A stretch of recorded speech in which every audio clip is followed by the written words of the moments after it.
they spoke quite good English, and they asked if they could see one or two of the sketches as well that I'd done before, and I showed them. And so then they all clapped together, and then they bowed to me, and they say, "We go now," and off they went. They were so incredibly polite, and it's lovely experiences like that which you miss if you don't get out to these places.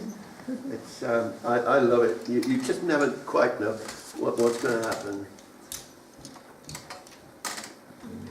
Right, I'm just going to bring a bit more.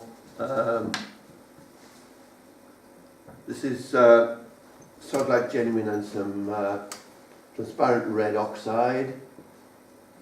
I'm just putting the shape of the hill in, trying to suggest a slope down there, and then with the side of the brush and hardly anything on it, just bring it down like that, trying to create texture, and the slope is sort of coming down and sort of leading down towards the buildings. And I'll put a little bit here as well. I don't really want to do too much there, just to suggest it.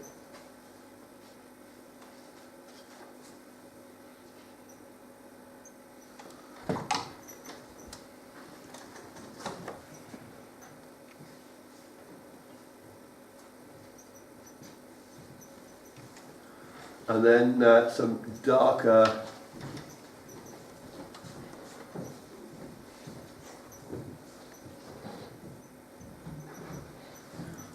I need a smaller brush for this.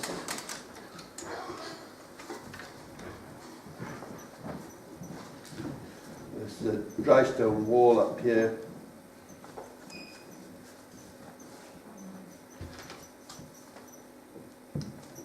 And a bit more down here.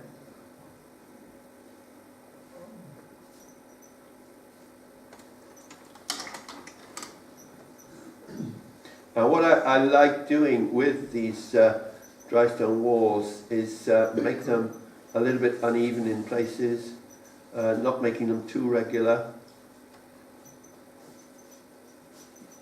and softening the bottom line. And keeping the top of the dry stone wall reasonably hard-edged, so that they stand out. And then using yellow ochre, just dropping that into the wash, and it really does liven up the colour quite a bit.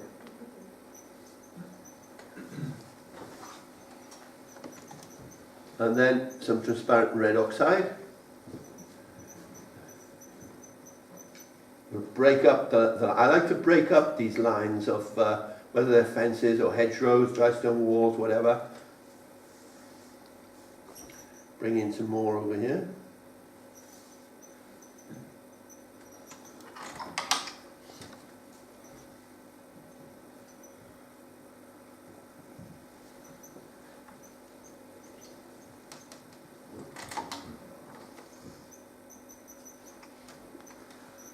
Touch of quinacridone gold.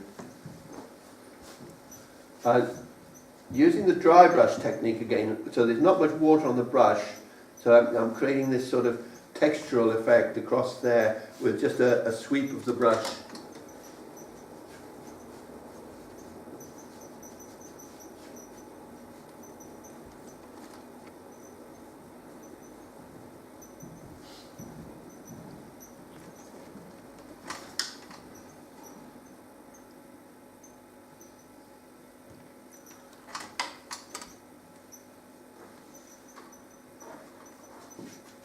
So varying the colours a little bit. So now what I want to do is suggest a bit of detail in the cottage. I think this cottage is now used by an outdoor centre rather than the Shepherd.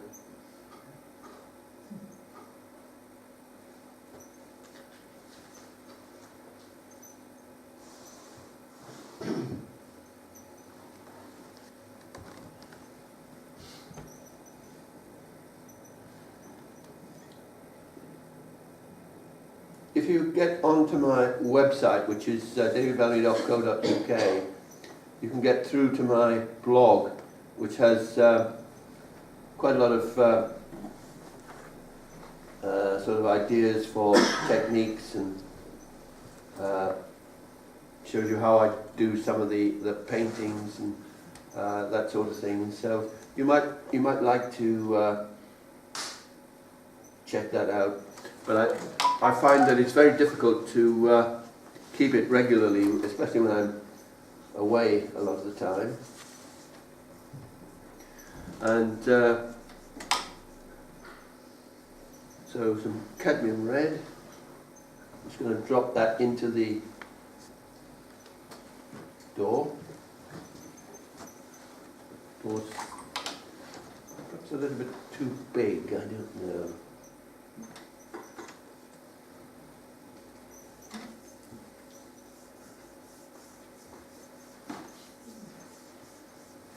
But juxtaposing green against a violet red is quite interesting, because it's putting two complementary colours together.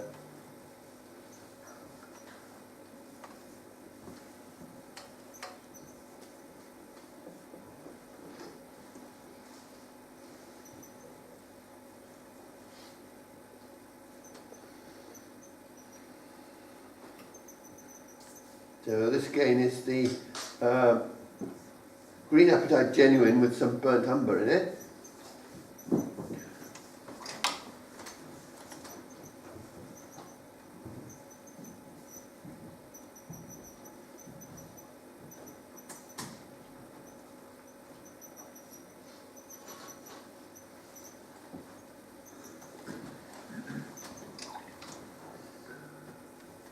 And with this rock here, I've got Moonglow on the brush, and I'm just putting it across like that, and then just a touch of yellow ochre into it.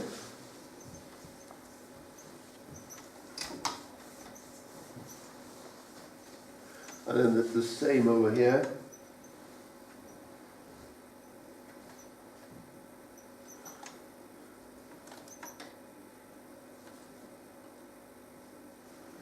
Using the side of the brush,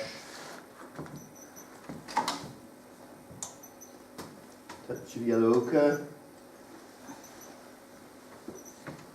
and then just fading it out with water into the ground.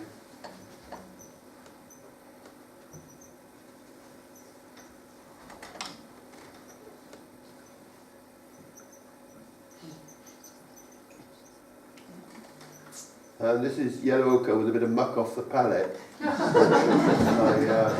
use this as a bit of a lead-in to the picture for the a bit of a track going up there.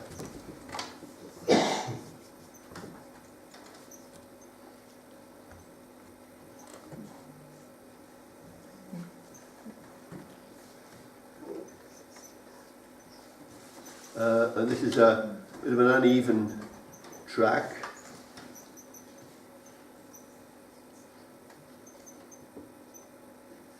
A few little blobs here there suggest stones and chippings, what have you.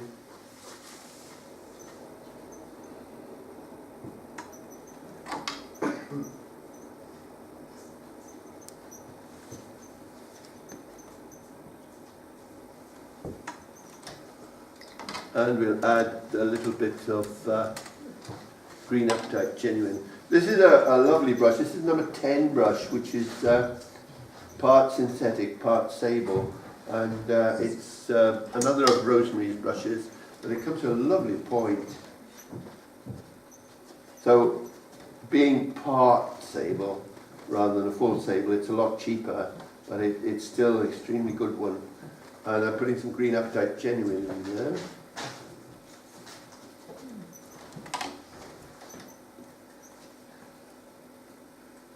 Using the side of the brush, I want to create these ragged edging suggestions of grasses here and there.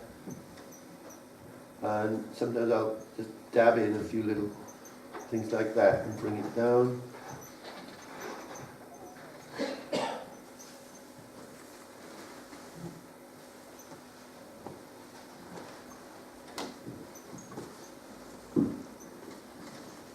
Some burnt umber in with the green updike genuine.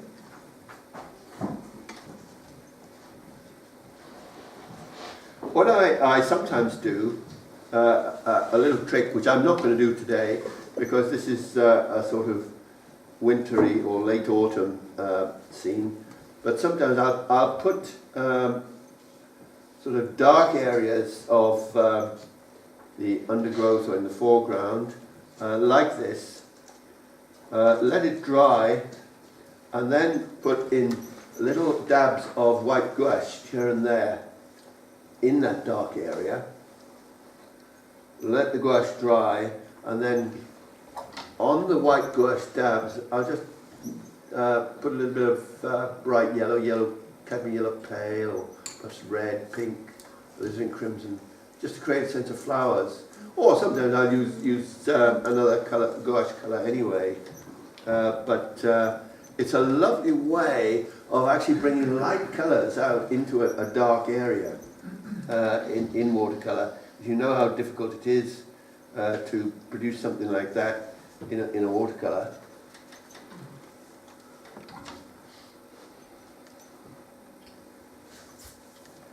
And we'll just have some dark over here as well.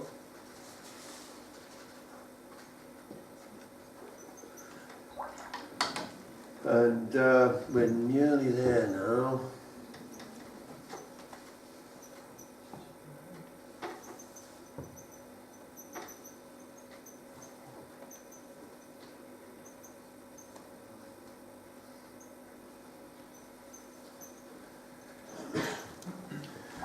Another thing I like to do sometimes is just dab an old toothbrush in the water and spatter it over the drying wash that's there, and it creates lovely patterns, textural patterns in the foreground.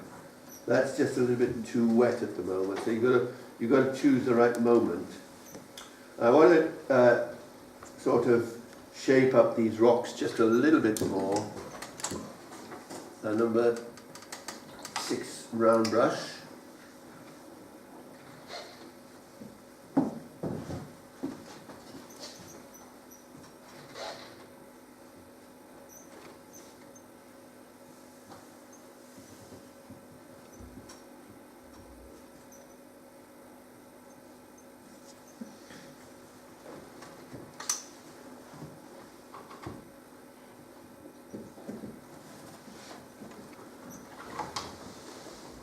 And then with just water on the brush, I'm losing the top. This is just to highlight the tops of the rocks.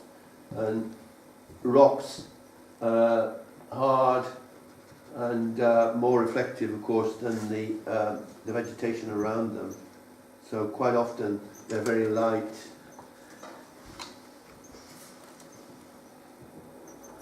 And I'll drop in some more of the transparent red oxide in there.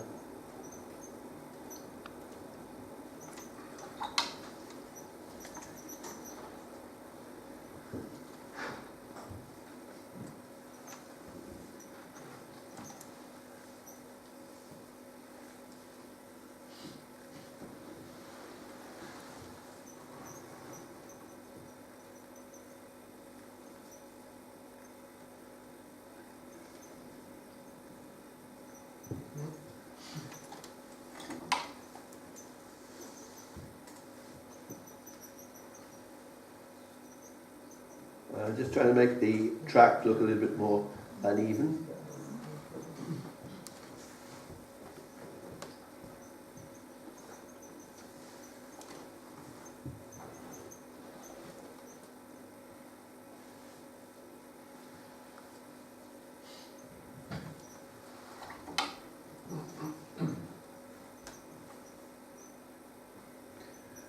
Just dropping in some quinacridone gold into this dark area now, so that it's not entirely dark.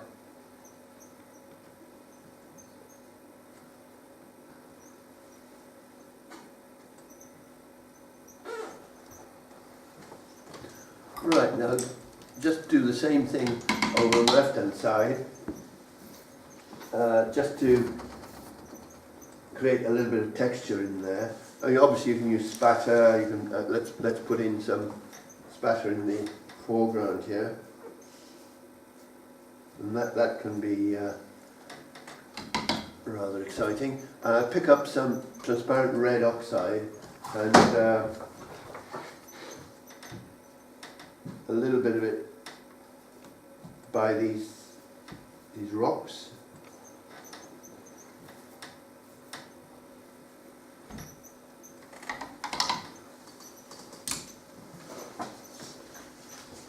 And then I'm just going to finish off with the rigger.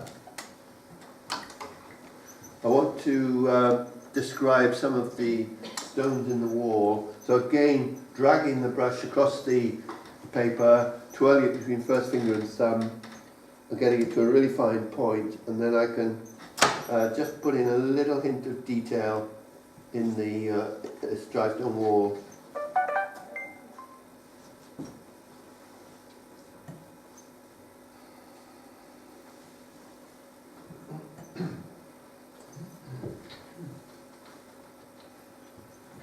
One or two posts in there.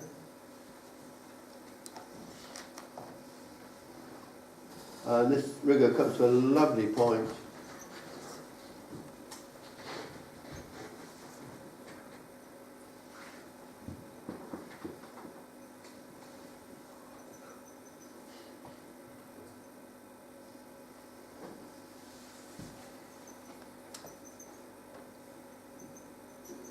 And the same over here.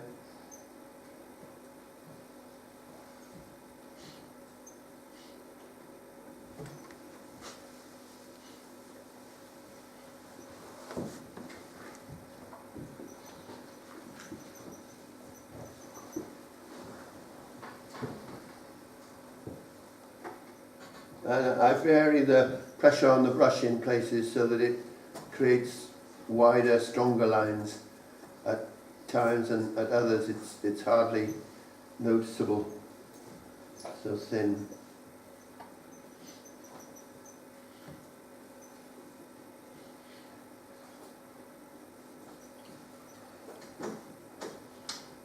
So I'll check this out with a cut mount in a moment, see how it's doing.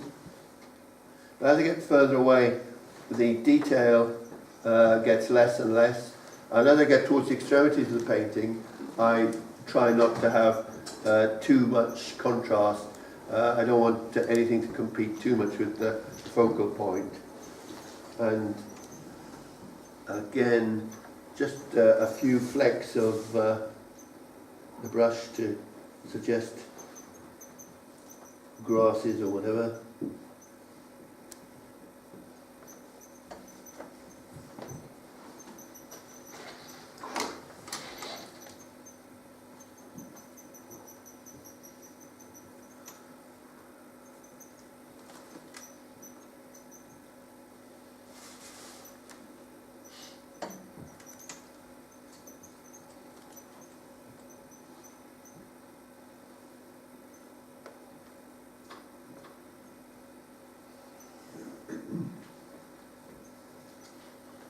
But I'll be a little bit careful here.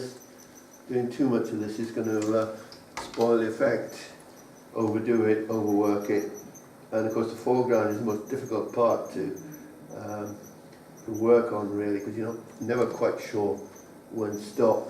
If you're in doubt, just leave it, stop and put it away. Hide it from your viewpoint for a day or two, and then look at it afresh and see what happens. I think I'll have a look at it now through a cut mount and see whether it's okay.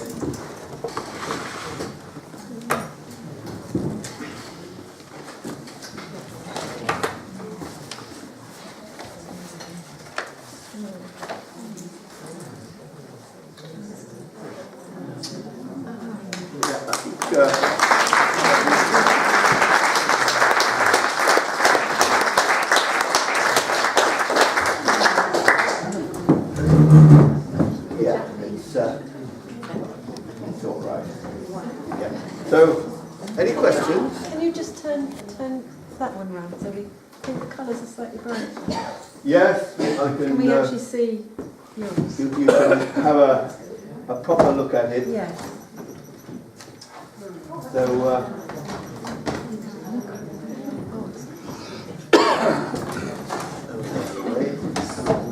So it'll be there for you to have a closer look at. If you want to photograph it, by all means do so. But Jenny's doing it first because she wants to put it on. No, it's upside down. It's better upside down. Sorry, I spoiled the screen. Any questions? Has anybody got any questions at all? Well, I hope it's helped you with a few ideas, and all I can say is the best of luck with your painting, and hope to see you again one of these days. Well, thank you very much, David.